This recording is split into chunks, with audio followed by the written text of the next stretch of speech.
بعض لوگ آپ کی محبت میں علماء کو گالیاں نکالتے ہیں، نعوذ باللہ۔ کیا آپ ایسے لوگوں کو کوئی نصیحت کریں گے؟ میں نے نصیحت بڑی دفعہ کی ہے، پہلے بھی کر چکا ہوں، اب بھی کروں گا۔ پہلی تو بات یہ کہ ایسے لوگوں کو میں اون ہی نہیں کرتا پہلے دن سے، نہ وہ کوئی میرے محب ہیں۔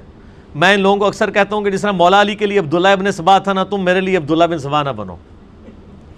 آپ کو پتہ ہے نا، عبداللہ ابن سبا مولا علی کو کہتا تھا تو میرا خدا ہے، تو مولا علی نے کہا توبہ کر، مرتد ہو گیا ہے، نہیں تو میں تجھے قتل کروا دوں گا۔ اس نے کہا خدا جو ہے وہ موت بھی دیتا ہے، بالکل تو قتل کروا دے، اب اس کا تو کوئی علاج نہیں ہے نا۔ تو پھر مولا علی نے اس کو قتل بھی کروایا، عبداللہ ابن سبا کو۔ یہ حضرت عثمان کے قتل میں شریک نہیں تھا، وہ تو انہوں نے ڈھکوسلا کیا آل امیہ کو بچانے کے لیے، یہ بعد کا کریکٹر ہے عبداللہ ابن سبا۔ بہرحال وہ اس حوالے سے جو لوگ کوئی حرکتیں کرتے ہیں نا جی، میں نے 2015 میں اپنے دفاع پہ مسئلہ 124 A B C D 4 record کروائے تھے، 4 قرآن کلاسز۔ اس میں نے کیٹاگوریکل یہ سٹیٹمنٹ دی تھی کہ میں صرف اپنے ویڈیو کلپ کو آن کرتا ہوں، وہ بھی کانٹیکسٹ کے ساتھ، آؤٹ آف کانٹیکسٹ نہیں۔ آؤٹ آف کانٹیکسٹ تو قرآن کو بھی ہم آن نہیں کرتے ہیں، قرآن میں لکھا ہوا ہے حضرت عیسیٰ اللہ کے بیٹے ہیں، تو ہم آن کر لیں گے؟ نہیں۔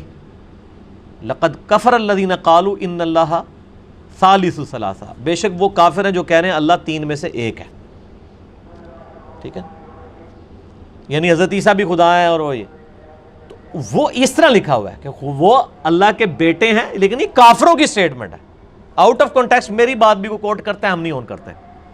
میں اپنی کسی پوسٹ کو آن نہیں کرتا ہوں فیس بک کی، میں کسی چاہنے والے کے کامنٹس کو آن نہیں کرتا ہوں، میں کسی کو میری طرف سے گالیاں نکالنا، کیا وہ اچھے کامنٹس بھی کریں، میں اس کو بھی آن نہیں کرتا ہوں۔ مجھے کسی سے اچھے یا برے کامنٹس لینے کی ضرورت نہیں ہے، ٹھیک ہے۔ آپ مجھے ڈیفینڈ کرنے کی بجائے نا اللہ کے نبی کو ڈیفینڈ کریں، کتاب و سنت کو ڈیفینڈ کریں، اور آپ نے مجھے ڈیفینڈ کرنا ہے تو صرف ایک جملہ لکھ دیا کریں، نہ میں وابی نہ میں بابی، میں ہوں مسلم علم و کتابی، تو آپ کا میسیج لوگوں تک پہنچ جائے گا۔ خدا کے لیے میری محبت میں ہماری دعوت حق کو نقصان نہ پہنچائیں، میں ہاتھ جوڑ کے آپ لوگوں سے ریکویسٹ کروں گا اگر کوئی کرتا ہے، ویسے میرے علم میں تو ایسی کوئی بات نہیں ہے۔ اذان شروع ہو گئی ہے عصر کی، تو ابھی نماز عصر کا وقفہ کرتے ہیں، باقی انشاءاللہ سوالات بعد میں کریں گے، ٹھیک ہے جی انشاءاللہ۔ ہاں جی، نماز عصر کے وقفے کے بعد علمی و تحقیقی مجلس نمبر 14 میں ہم اگلے سوالات کو لے کے چلتے ہیں۔ اگلا سوال ہے، آپ دوسرے ممالک میں دعوت و تبلیغ کے حوالے سے لیکچرز کیوں نہیں دیتے جبکہ سینکڑوں لوگ اس حوالے سے انتظام کے لیے بھی تیار ہیں اور آپ کی ٹیم سے رابطہ بھی کرتے رہتے ہیں؟ میرے بھائی، ہم نے اپنے بھائیوں کو بھی بتایا ہوا ہے اور آن کیمرہ بھی میں نے وقتاً فوقتاً یہ چیزیں عرض کی ہیں کہ آج یوٹیوب نے اور انٹرنیٹ نے چونکہ دوریاں ختم کر دی ہیں، لہٰذا کوئی ضرورت نہیں ہے کسی شخص کے لیے کہ وہ دوسرے ملک میں جا کے دعوت و تبلیغ کے حوالے سے کوئی ایڈریس کرے، اس کی ضرورت نہیں ہے۔ اگر کوئی کرتا ہے تو جائز ناجائز کی بات نہیں ہو رہی، اس میں زیادہ تر لوگوں کی خواہش یہ ہوتی ہے ذرا لائیو دیکھ لیں، بعض لوگوں کو زیادہ اس سے بھی زیادہ شوق ہوتا ہے ہاتھ لگانے کا بھی۔ میں وہ امام کعبہ کو بھی دیکھ رہا ہوتا ہوں، کئی لوگ صرف جو ہے نا وہ پرنا بھی پھینک رہے ہوتے ہیں، اس کے اوپر کبھی ہاتھ لگا رہے ہوتے ہیں، اس طرح کی بھی لوگوں کی عقیدتیں اپنی جگہ وابستہ ہوتی ہیں، اس سے زیادہ لوگوں کو یعنی انٹرسٹ نہیں ہوتا اس طرح کے جو لوگ ہوتے ہیں۔ تو ان سے ریکویسٹ کروں گا کہ میرے بھائی، یوٹیوب نے ہمارے فاصلے ختم کر دیے، آپ HD ریکارڈنگز ہیں، آپ دیکھ لیں کہ بہترین اس وقت جو مہنگا ترین الحمدللہ ہمارا سونی کا لیٹسٹ کیمرہ ہے، اس کے اوپر یہ ریکارڈنگ ہوتی ہے۔ اگر آپ اس کو 50 فٹ والی اس کے اوپر انچ والی اسکرین پہ بھی لگا کے دیکھیں نا تو پکسل نہیں ٹوٹیں گے، تو آپ اپنے گھر میں لگائیں، اپنے موبائل میں لگائیں، تو اسی طریقے سے کہ آپ سامنے موجود ہیں، فزیکلی کہیں جانے کی ضرورت نہیں ہے۔ اور پھر اس طرح کے حالات و واقعات میں جہاں پہ تمام مکاتب فکر کی غلط رویوں کے خلاف آپ نے علم بلند کیا ہو سچائی کا، سب کو مسلمان سمجھتے ہوئے ان کی اصلاح کی کوشش کر رہے ہوں، وہاں پہ پھر جیلسی فیکٹر بھی بہت زیادہ ہوتا ہے۔ تو ان ساری چیزوں کو اوائڈ کرنے کا طریقہ یہی ہے کہ آپ دعوت و تبلیغ کو نیٹ کے اوپر رکھیں اور ویڈیو کانفرنسنگ کے ذریعے کریں۔ کوسچنز کسی نے لکھوانے ہیں، ہمارے واٹس ایپ کے نمبر دیے ہوئے ہیں بھائیوں کے ahlsunnatpak.com پہ، آپ ان کے پاس فارورڈ کر دیں۔ ریٹن میں بھی یہاں جتنے لوگ آتے ہیں وہ کوسچنز اپنے دیتے ہیں، یہ آپ لوگوں کے کوسچن آئے ہوئے ہیں جو ہم ایڈریس کر رہے ہیں، اس لیے اس معاملے میں نہ تو کسی سے رابطہ کریں، میں بار بار ریپیٹ کر رہا ہوں، نہ میرے نام کے اوپر کسی کو کوئی چندہ لینے کی اجازت ہے، اور نہ اس حوالے سے کوئی کسی قسم کا بینیفٹ یا انسینٹیو لینے کی اجازت ہے۔ یہ اکثر لوگ میرے بارے میں کہہ رہے ہوتے ہیں نا یہ فرقہ لانچ کرے گا یہ وہ. میرے بھائی جو فرقے لانچ کر کے گئے ہیں نا وہ پوری زندگی کہتے رہے کہ ہم فرقہ لانچ کر کے جا رہے ہیں, اور ہم پوری زندگی کہہ کے جا رہے ہیں کہ نہیں کر کے جا رہے. تو بہت بڑا فرق ہے, ان کے ساتھ تو ہمیں کمپیئر نہ کریں نا. احمد صاحب بریلوی صاحب کی وصایا شریف چھپی ہوئی ہیں, مرنے سے چند گھنٹے پہلے انہوں نے اپنے بیٹے کو وصیتیں لکھوائی ہیں کہ میرے مرنے کے بعد کیا کیا کرنا ہے, وہ کافی لمبی ہیں. اس میں انہوں نے ایک بات یہ بھی لکھی تھی کہ میرے مرنے کے بعد میرا دین, میرا مذہب جو کہ میری کتابوں سے ثابت ہے, یہ سب سے بڑا فرض ہے تمہارے لیے میرے مرنے کے بعد. سبحان اللہ کہہ دینا, سبحان اللہ. تو جو لوگ اس طریقے سے کہہ کے جاتے ہیں ان کے پیچھے فالوور پھر اس طریقے سے اس کو سب سے بڑا فرض سمجھ رہے ہوتے ہیں. اسی طریقے سے دیوبند مکتبہ فکر کے علماء نے 35 علماء نے مل کے کتاب لکھی المحند علی المفند, جس میں انہوں نے اپنے عقیدے لکھے اور 35 علماء انکلوڈنگ اشرف تھانوی صاحب کے سگنیچرز کروائے تاکہ بتایا جائے کہ دیوبند مکتبہ فکر کے یہ عقیدے ہونے چاہیے. تو میرے بھائی ہمیں ان لوگوں کے ساتھ آپ کمپیئر کر رہے ہیں جو فرقے خود لانچ کر کے گئے, کتابیں دے کے گئے. ہم کوئی کتاب نہیں دے کے جا رہے, وہی کتاب کے دے کے جا رہے ہیں جو اللہ کے نبی نے ہمارے ہاتھ میں پکڑائی تھی. وَأُوحِيَ إِلَيَّ هَذَا الْقُرْآنُ لِأُنذِرَكُم بِهِ وَمَن بَلَغَ. اے محبوب صلی اللہ علیہ وآلہ وسلم فرما دیجئے قرآن میری طرف اس لیے وحی کیا گیا تاکہ اس قرآن کے ذریعے میں تم تک بھی تبلیغ کا کام کروں اور جس تک یہ کتاب پہنچے وہ بھی اسی کے ذریعے دعوت و تبلیغ کا کام کرے. تو اللہ کے فضل سے ہمیں تو اس طرح کا کوئی خطرہ نہیں ہے, اس لیے ہمیں ہماری معذرت اس حوالے سے قبول کریں. کیا ایک سے زیادہ ضعیف احادیث مل کر حسن یا صحیح درجے تک پہنچ جاتی ہیں؟ اس طرح فضائل میں بھی ضعیف احادیث کو لینا کیسا ہے؟ میرا اس پہ کئی دفعہ کلپ ہیں, مسئلہ 36 دیکھ لیں, ضعیف الاسناد اور من گھڑت احادیث کا فتنہ. یوٹیوب پہ ایک میرا کلپ بھی ہے, ضعیف احادیث ایمان کے لیے خطرہ. ضعیف الاسناد, وہ کہتے ہیں حدیث کو ضعیف کہہ دیا, اس لیے اس کی ہیڈنگ میں نے بنائی ہے ضعیف الاسناد احادیث. ہم سند کو ضعیف کہتے ہیں, حدیث تو اس کو مانتے ہی نہیں ہیں ہم. لیکن چونکہ ایک غلط العام چل رہا ہوتا ہے, ضعیف حدیث کا مطلب ہوتا ہے ضعیف الاسناد احادیث. حدیث کو وہ کہتے ہیں دیکھیں جی آپ کے ابا جی بوڑھے ہو جائیں, ضعیف ہو جائیں, ان کو باہر پھینک دیں گے. بس یہ دلائل ان کے پاس اسی قسم کے ہوتے ہیں. کہتے ہیں جی تراویح جو ہے وہ 20 ہوتی ہیں. کس طرح؟ وہ کہتے ہیں تراویح وی آ گیا وچ. یہ اسی طرح کی ان کی دلیل ہوتی ہے کہ جی وہ دیکھیں بزرگ, یہ علماء کے باقاعدہ کلپ چڑھے ہیں, دیکھیں جی بزرگ ضعیف ہو جائیں ان کو باہر پھینک دیتے ہیں. وہ بزرگوں والا ضعیف ہو رہا ہے, اللہ کے بندو یہ ضعیف ہو رہا ہے, پنجابی والا فتنہ ہو رہا ہے, عربی والا فتنہ ہو رہا ہے. ٹھیک ہے جی, تو یہ خام خواہ انہوں نے یعنی لیم ایکسکیوزز ڈیوائز کیے ہوئے ہیں. شرم و حیا کرنی چاہیے اس طرح کے معاملات کرتے ہوئے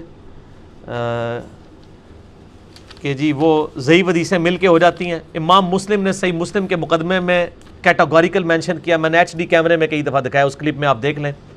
وہ کہتے ہیں حدیثیں جو ہے نا یا لی جاتی ہیں حلال و حرام کے لیے نمبر 1, یا امر بالمعروف و نہی عن المنکر کے لیے, یا نمبر 3 الترغیب و ترہیب, ترغیب دلانے کے لیے یا برے کاموں سے روکنے کے لیے. وہ کہتے ہیں تینوں کیٹیگری میں احادیث نہیں لی جائیں گی جو صحیح نہ ہو, کیونکہ یہ دین کا معاملہ ہے. امام مسلم لکھا. باقی کہنا ضعیف جمع ضعیف حسن ہو جاتی ہے. ہاں جی ہو جاتی ہے اگر آپ کی مرضی کی ہو, دوسرے کی نہیں ہوتی. ان سے پوچھے 10 سے زیادہ ضعیف حدیثیں موجود ہیں کہ چوتھے دن قربانی ثابت ہے.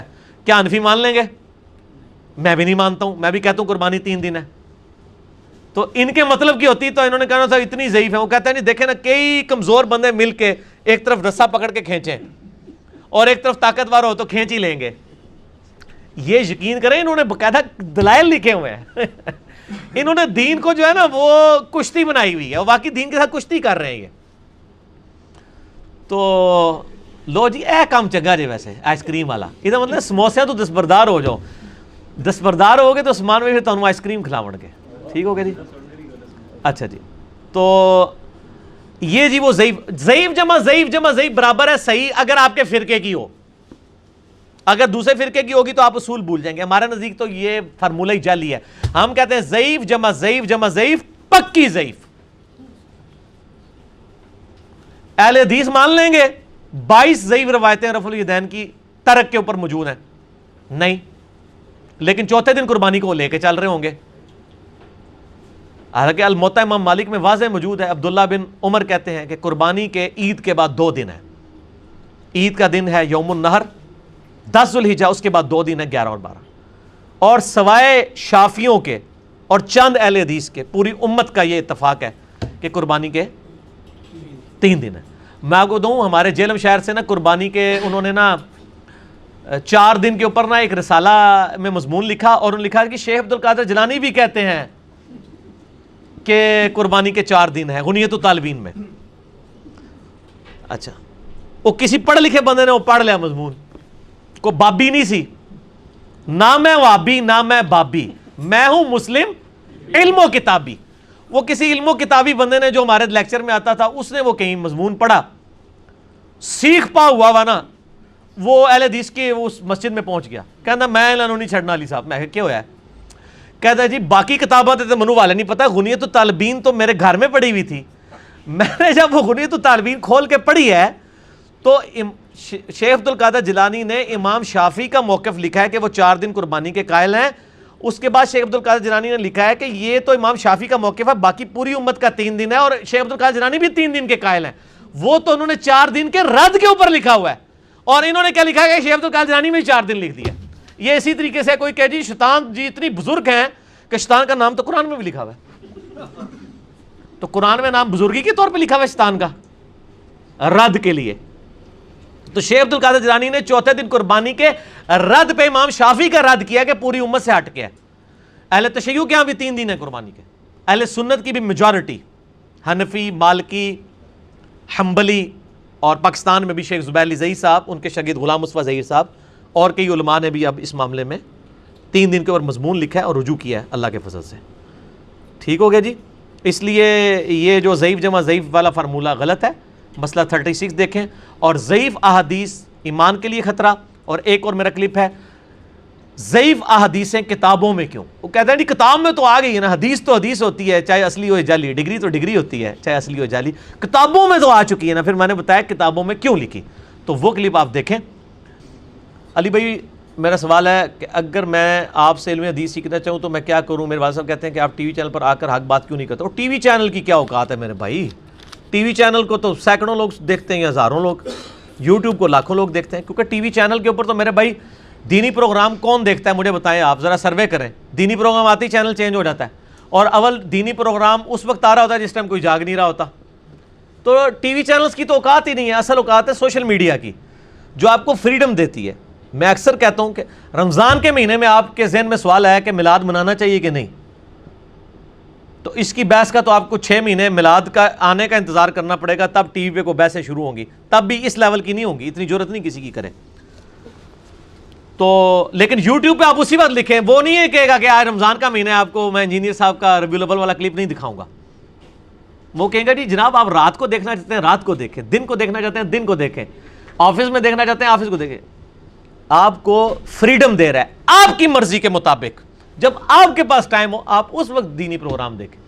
تو سر یہ یوٹیوب ہے، ٹی وی چینل پہ آنے کی ضرورت نہیں ہے، بدنامی کروانی ہے تو ضرور مجھے ٹی وی چینل پہ لے جائیں، اور ٹی وی چینل پہ میں 1 منٹ نہیں نکال سکتا، کیونکہ ٹی وی چینل پہ تو زیادہ تر لوگ بیٹھے ہوتے ہیں جو پبلک سننا چاہتی ہے وہ سنانا چاہتے ہیں، جو اللہ رسول کی مرضی وہ تو بیان کرنے کے لیے بیٹھے نہیں ہیں۔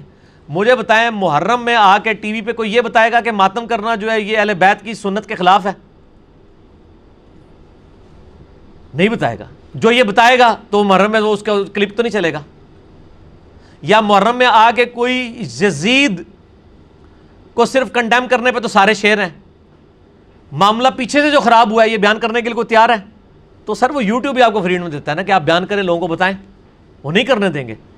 تو اس لیے ٹی وی پہ تو حق بات بیان ہو ہی نہیں سکتی ہے، ٹی وی پہ میٹھا میٹھا حق بیان ہو سکتا ہے، کڑوا حق نہیں ہو سکتا، اور اس وقت زیادہ تر کڑوے حق کے بیان کرنے کی ضرورت ہے۔ کیوں؟ کیونکہ نہ میں وابی نہ میں بابی، میں ہوں مسلم علم و کتابی، علم و کتابی باتیں ٹی وی پہ نہیں ہو سکتی۔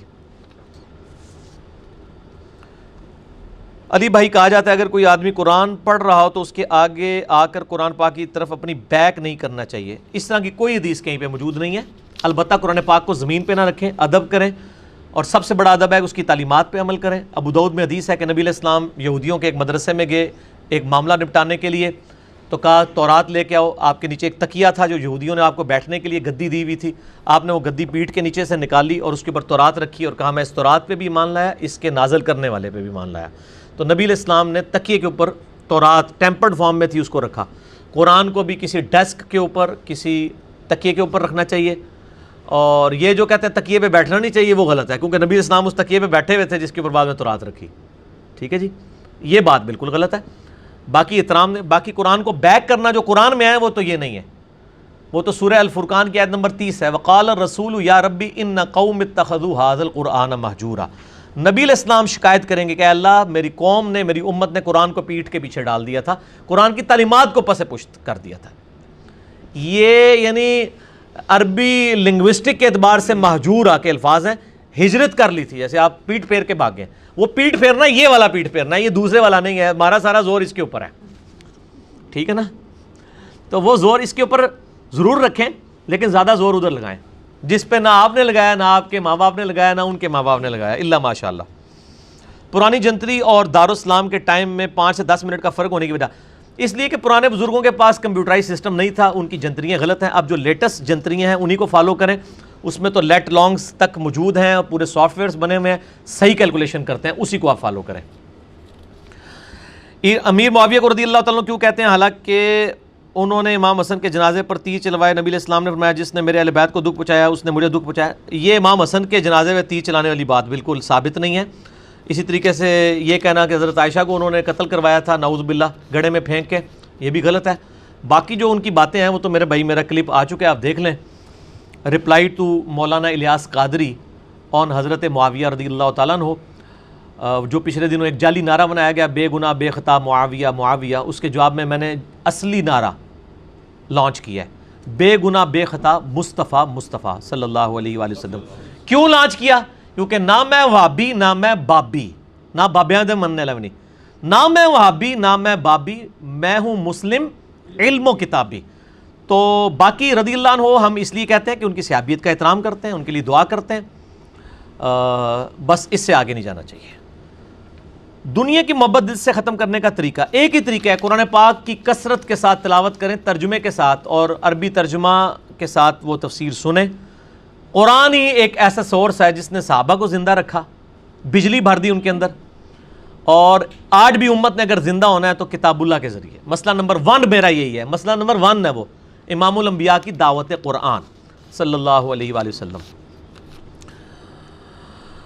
السلام علیکم. وعلیکم السلام. اگر نبی علیہ السلام نے ہماری بخشش کروانی ہے تو ہمیں ایفرٹ کرنے کی کیا ضرورت ہے؟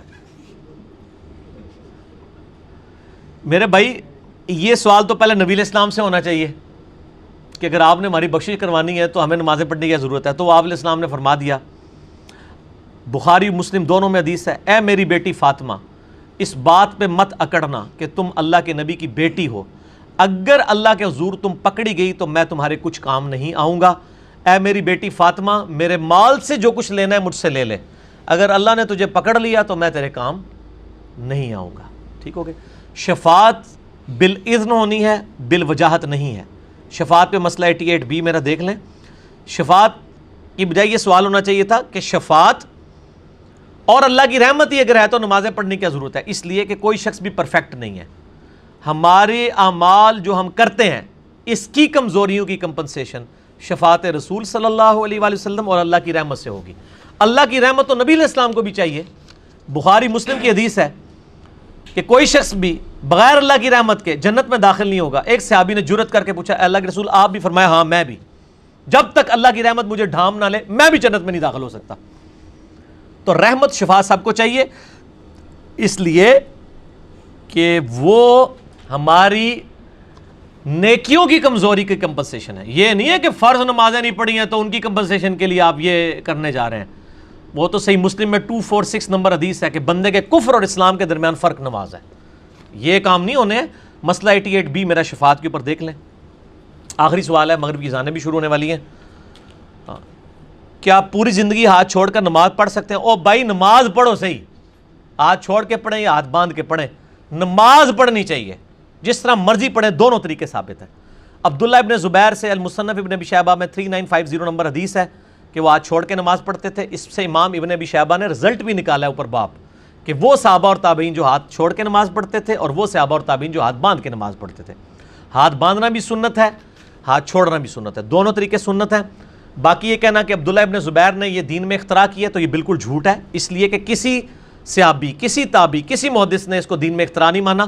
الٹا بڑے بڑے آئمہ ہاتھ چھوڑ کے نماز پڑھنے کے قائل ہیں. سعید ابن مسیب قائل ہیں, حسن بصری قائل ہیں, ابراہیم نخعی قائل ہیں, اور کتنے لوگ ہیں جو ہاتھ چھوڑ کے نماز پڑھنے کے قائل ہیں. دونوں طریقے سنت ہیں, اور ظاہر ہے کہ نبی علیہ السلام سے ہی یہ روایت ہے, کیونکہ سنن الکبریٰ البیہقی میں عبداللہ بن زبیر کے بارے میں موجود ہے کہ وہ کہتے ہیں کہ میں نے نماز حضرت ابوبکر سے سیکھی اور انہوں نے نبی علیہ السلام سے. عبداللہ ابن زبیر کی نماز نبی علیہ السلام کی نماز تھی. اور عبداللہ ابن زبیر ابو داؤد میں راوی اس حدیث کے کہ دائیں ہاتھ بائیں پہ رکھنا سنت ہے. ان کو پتہ بھی تھا, تب بھی وہ ہاتھ چھوڑ کے نماز پڑھتے تھے, کیونکہ آل امیہ صرف ایک سنت پہ عمل کرواتے تھے, وہ آل امیہ کے مخالف تھے, وہ دونوں سنتوں پہ اور اس پہ زیادہ عمل کرتے تھے. جیسے ام حبیبہ نے جان بوجھ کے چوتھے دن خوشبو ملی ہے, بخاری مسلم میں آتا ہے, اور کہا میں نے بتانا ہے کہ 3 دن سے زیادہ سوگ نہیں, میرا باپ مر گیا تھا, چوتھا دن ہے, میں نے سوگ ختم کر دیا. ٹھیک ہو گیا جی. باقی میرا یوٹیوب پہ کلپ ہے, سنی شیعہ کی نماز ایک ہے سوائے حنفیوں کے. کتابیں بھی متفق ہیں کہ سنی شیعہ کی نماز ایک ہے. وہ کلپ میرا لاکھوں لوگ دیکھ چکے ہیں, وہ آپ دیکھیں, آپ کو اس میں دلائل بھی کلیئر ہو جائیں گے. ٹھیک ہے جی. اللہ تعالیٰ سے دعا ہے جو حق بات میں نے کہی اللہ تعالیٰ ہمارے دلوں میں راسخ فرمائے. اگر جس بات میں غلط بات نکل گئی تو اللہ تعالیٰ دلوں سے معاف کر دے. سبحانک اللہم و بحمدک اشہد ان لا الہ الا انت استغفرک و اتوب الیک وما علینا الا البلاغ المبین. جزاکم اللہ خیرا.